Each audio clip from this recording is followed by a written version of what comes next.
You're listening to Witch Wednesdays, a semi-weekly podcast source for all things witchcraft in the modern world. Join your host, Steph, on Wednesday mornings to chat about seasons, Sabbats, and all new witchcraft topics to help you make your life more magical.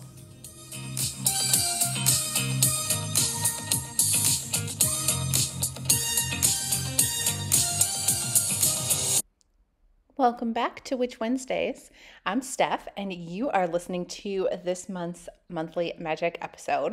It is the month of May, and I will admit that this will be a shorter episode because I forgot that it was going to be the month of May. I am recording this the day before, April 30th, and it absolutely just occurred to me this morning that this episode needs to be up tomorrow, and it's going to be May 1st, and to me, that just came out of nowhere. I had every intention of doing this earlier in the month, but the second half of April really just got away from me.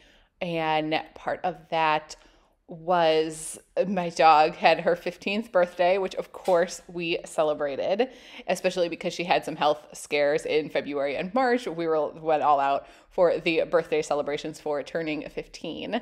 So that was a big part of it. And then also my friend had her baby finally. So shout out to my friend who, since starting this podcast, I have completely talked into all of the woo-woo witchy stuff. She thought that I was crazy at the beginning and did not believe it, except that she always believed in astrology. And that has only gotten worse since she was going to have a baby.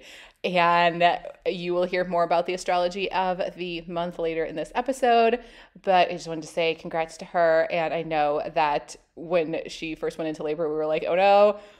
She was like, oh, an Aries kid is going to be tough. They got a lot of, fire stubborn personality, and she's an Aquarius, which is already a hard personality. And she was like, oh, an Aries is going to be tough. And then we were like, oh, baby waited until Taurus, so we're all good. Haha, no. Taurus sun, Scorpio moon, and Aries rising. So that little girl is a powerhouse. She is going to be stubborn and tough and confident, and my friend is going to have her hands full, so congratulations to you. But it made for a very fun and interesting and busy end of April. But now we are, in fact, heading into May. If you are listening to this on the day that it comes out, happy Beltane. If you are in the Northern Hemisphere and are celebrating that at this time, that's what I'm doing. I already talked about Beltane in the April episode because I knew that celebrations were going to start on April 30th, so I wanted you to have that information. If you are looking for more Beltane celebration ideas, I do have that all up on Patreon. There is an ebook. There's a separate post about celebrating Beltane solo. So if you're looking for more things to do today, absolutely head over there. But do let me know how you are celebrating. I hope you are enjoying the parties, the food, the bonfires, whatever it is that you are doing. But the month of May in ancient Rome was called Maius, which means mother or nursing mother. And May was also named after the Greek goddess Maia, the eldest of the Pleiades, or one of the seven sisters, represented by a bright cluster of stars within the constellation of Taurus, the bull. Maia embodied the concept of growth. So May is all about growth and unions. And it starts off with May 1st, with May Day, as the time for celebrating for rebirth, growth, fertility, all the festivities that are related to this changing of seasons into a time of abundance. The numerology for May is the number 4. It is a grounded, stable number that is more about doing work behind the scenes and setting the foundation, and much more about preparation and getting that work done instead of instant gratification or being acknowledged instantly for all the work that is being done, which is very in line with planting and growing season. The tarot card of the month is interesting, and it is the Death card. But tarot readers will know that the Death card doesn't have to do with actual death. It is a card of transition and evolution and the ending of one thing to cycle into the next. Again, very much in line with that growing season. Right now, the sun is in Taurus, which is a fixed earth sign. So, like I said, those stubborn Taurus, stubborn bulls, until May 20th. when it enters Gemini. The moon is in a fourth quarter in Aquarius today, so it can kind of be a little bit of a difficult energy because Aquarius and Taurus are equally stubborn. Shout out to you again, my friend. Good luck with your daughter. The new moon falls on the 7th, and that will be in Taurus. So that is more of that fertile energy continuing through the month. And the full moon is in Sagittarius on the 23rd. So that will be a much more like gregarious, party, social energy. And then at the end of the month, we close out with a fourth quarter moon in Pisces on the 30th. And that may be a little bit more of a quiet ending to the month. Some of the other correspondences of the month, the crystals are the agate, emerald, and carnelian. The animals are the beaver, cow, and elk. The flower is the lily of the valley. The deities that are associated with this month, in addition to the Greek goddess Maya, we also have Aphrodite, Dionysus, Gaia, Horus, and Osiris. It's also known as the month of the Fae and the month of the flowers, and we also have the associations with the flower moon that comes in. Each of the full moons has a different name. They are all often based on Native American names for the moons, and the flower moon, of course, is related to May when all of the flowers are starting to bloom.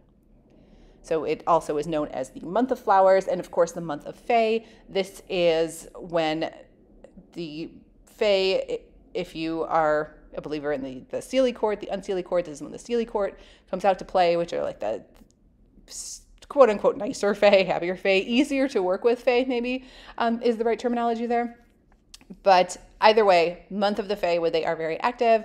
There is something called the trooping of the Fae, when they are thought to be moving around the countrysides. So you might hear little voices and laughter and bells, little music, but not see anything or know where it's coming from. And that means that there are Fae around. Like I said, we are starting on Beltane, and then on the 9th, we have Lemuria, which is an ancient Roman festival, part of the ancient Roman religion that was observed on May 9th, 11th, and 13th. And the festival was dedicated to the Lemures, which were the spirits of the dead, particularly those, though, who were restless or malevolent. So during Lemuria, the rituals were performed by the head of the household to appease these spirits and protect the living from their harm. The festival involved various rituals like offering beans, as well as symbolically purifying the house by walking barefoot and making a lot of noise to drive away the spirits. But then on the flip side, Lemuria was also a time to honor and remember deceased ancestors and ensure their restful peace.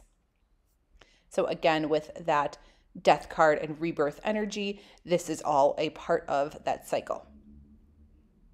In modern day, on the 12th, we have Mother's Day. So happy Mother's Day to all of the moms out there. And I am one of those that uses the definition of mom very broadly. So there are lots of different ways to be mothers, and I celebrate all of you on that day.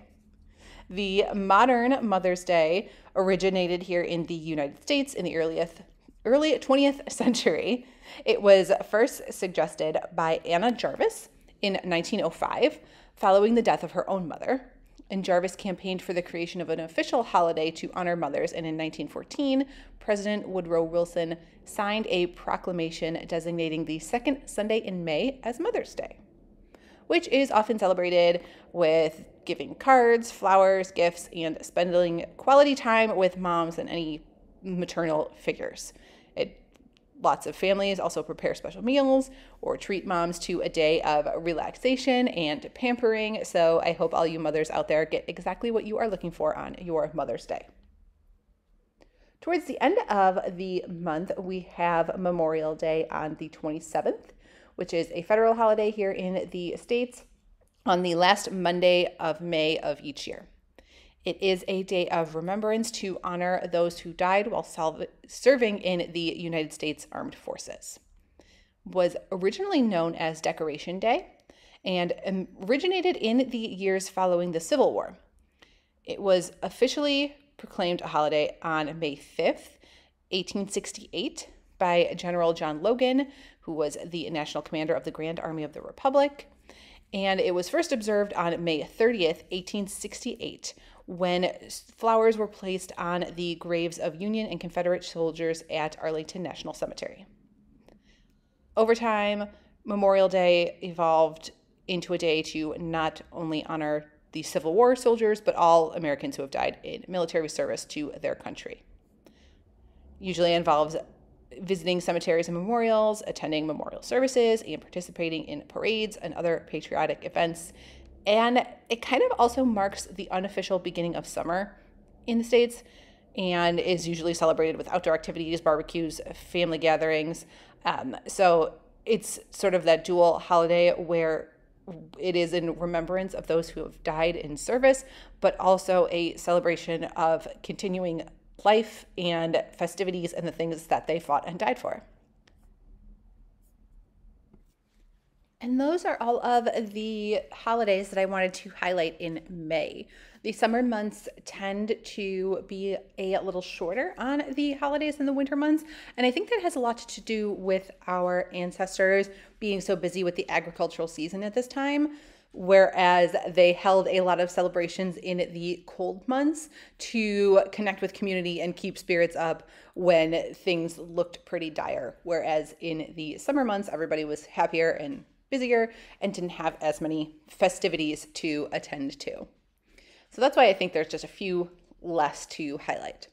You might also be wondering why I highlight things like Mother's Day and Memorial Day when on the surface they don't really seem to have anything to do with pagan beliefs or with witchcraft, because as I highlighted the history of them, they came from a general or a woman who was distraught over the loss of her own mother and wanted a way to honor moms. That's not really based in any sort of pagan beliefs and rituals, unlike Lemuria or Beltane. The reason is because there are so many ways to incorporate those holidays and the spirit of those days into your craft. The month of May is named after Maya, and the name comes from the Latin word for mother. So the whole month is based on this concept of mother nurturing growth. And that is definitely something that you can tap into with the heightened mother energy surrounding Mother's Day, even if you aren't partaking in that or particularly celebrating mothers in any way. You can still do some work on your end that is related to mothers, whether or not that includes an actual mom in that. It could just be celebrating Mother Earth and the growth cycle and what nature has given you, the idea of abundance, the idea of growing season. All of those things are related to Mother's Day. And likewise, you can celebrate other holidays like Memorial Day in the same way, where you are taking the energy that's associated with that day, and maybe you don't have somebody specific that you are honoring their memory on that day, but you can still observe the energies of that day. You can reach out to the deceased spirits and ask them for assistance in your trials that you may have coming up, and ask them to provide their warrior energy, their warrior strength. You can simply just honor them. You don't have to know anyone's names or specifically what they did in the various military service of the history of our country in order to honor them. You can still do that and still work with the deceased in that way. And again, Memorial Day is one of those days where you can just tap into that energy, first of all, of honoring and remembrance, and celebrating what the country has to offer, and celebrating the coming of summer and all of the things to enjoy in the upcoming months of the growing season. Of course, the best thing about witchcraft is that it's completely personal and you do not have to include any of these holiday celebrations into your practice if you do not want to observe them. There is no requirement, not even for Beltane. So if you have no interest in any of these, that is perfectly fine too. There are just some options to add in, since I know a lot of us, especially in the summer months, sort of tell time by what the holidays are. I know here in the States, we sort of bookend the summer with Memorial Day and Labor Day, and that's kind of our summer season, rather than what the actual dates are. They are marked by these holidays with time off for the 4th of July in the middle there. And I know a lot of other people do the same, where they sort of mark their time in their calendars by which holiday is coming next, rather than the start and the end of the month. So that might be you as well, in which case it would be a nice idea to honor the energies of those different celebrations and how they relate to your daily life. Because that is what a lot of witchcraft is that daily practice. I know a lot of you feel the same way, because every time I have a guest on that talks about what their daily practice is and what they do either from week to week or month to month, you all really enjoy when they are very simple spells and easy routines that you can keep up with on a daily or weekly basis, as opposed to really long and complicated rituals. So I know a lot of you out there are in the same boat as me, where you want things to be incorporated into your life and a part of your daily life, rather than have it be this extraneous thing that you have to sit down and think about once a week, and it just makes it harder to incorporate and feel connected with. So if you are in that same realm, then incorporating the energies of these various holidays could be a nice way to bring your craft to the forefront of your mind and incorporate it as a daily practice. But that's everything that I have. Like I said, a short episode this week, but I do have guests coming in the next couple of weeks and some longer episodes to chat about various topics, really all across the board. So hopefully you will enjoy all of those upcoming episodes. And that's everything I have to chat about for the month of May. Again, congrats to my friend on her baby, and happy birthday to my dog. That's everything. I will see you all next week.